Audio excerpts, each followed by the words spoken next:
Hi viewers, welcome to సినీ జోష్. Senior నటి ఖుష్బూ సుందర్ ఎన్నో అద్భుతమైన సినిమాల్లో నటించింది. తెలుగు, తమిళ్ భాషల్లో చాలా సినిమాల్లో నటించి మెప్పించింది ఖుష్బూ.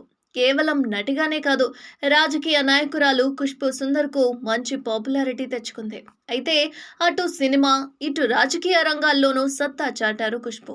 ఈ రోజు ఖుష్బూ పుట్టినరోజు. అయితే సోషల్ మీడియా వేదికగా ఖుష్బూకు బర్త్డే విషెస్ తెలుపుతున్నారు. గతేడాది జాతీయ మహిళా కమిషన్ లో ఎంపికయ్యారు ఖుష్బూ. ఆ తర్వాత ఆ మహిళ గురించి మాట్లాడుతూ ఓ షాకింగ్ నిజాన్ని బయటపెట్టారు. చాలా మంది తండ్రులు తమ పిల్లలను ప్రేమిస్తారు. అయితే ఖుష్బూ తండ్రికి తన కూతురుతో తప్పుగా ప్రవర్తించాడట. ఈ విషయాన్ని ఆమె స్వయంగా తెలిపింది. చిన్న వయసులో పిల్లలపై వేధింపులకు గురైతే ఆ చేదు జ్ఞాపకం ఎప్పటికీ మిగిలిపోతుంది. అది అబ్బాయి కావచ్చు లేదా అమ్మాయి కావచ్చు. నేను మా నాన్న నుంచి చాలా వేధింపులకు గురయ్యాను. మా అమ్మను చాలా కొట్టేవాడు.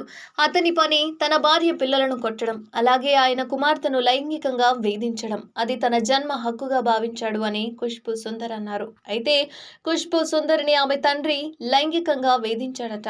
అప్పుడు ఆమె వయస్సు 8 సంవత్సరాలు. కొన్నాళ్లు గడిచే కొద్దీ ఇదంతా తప్పని ఖుష్బూకి అర్థమైందట. 15 ఏళ్లు నిండిన తర్వాత ఆమె తన తండ్రిని ఎదిరించి మాట్లాడడం మొదలుపెట్టిందట.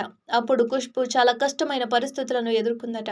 అయితే తన తండ్రి తనతో తప్పుగా ప్రవర్తించాడని చెప్తే కుటుంబంలో తల్లి, ఇతర సభ్యులు తిడతారని భయపడిందట. ఆమె తల్లి భర్తను దేవుడని భావిస్తారట. అందుకే ఖుష్బూ ఈ విషయాన్ని చెప్పినా తన అమ్మ నమ్మలేదట. దాంతో ఆమె తండ్రికి ఎదురు తిరిగిందట. ఇదే విషయాన్ని ఖుష్బూ స్వయంగా తెలిపింది. తెలుగుతో పాటు తమిళం, కన్నడం, హిందీ భాషల్లో నటించింది ఖుష్బూ. 2010లో రాజకీయ రంగ ప్రవేశం చేసింది ఖుష్బూ. ప్రస్తుతం సినీ రంగంలో ఆమె ప్రయాణం కొనసాగుతూనే ఉంటుంది. అయితే మరిన్ని అప్డేట్స్ కోసం చూస్తూనే ఉండండి సినీ జోష్.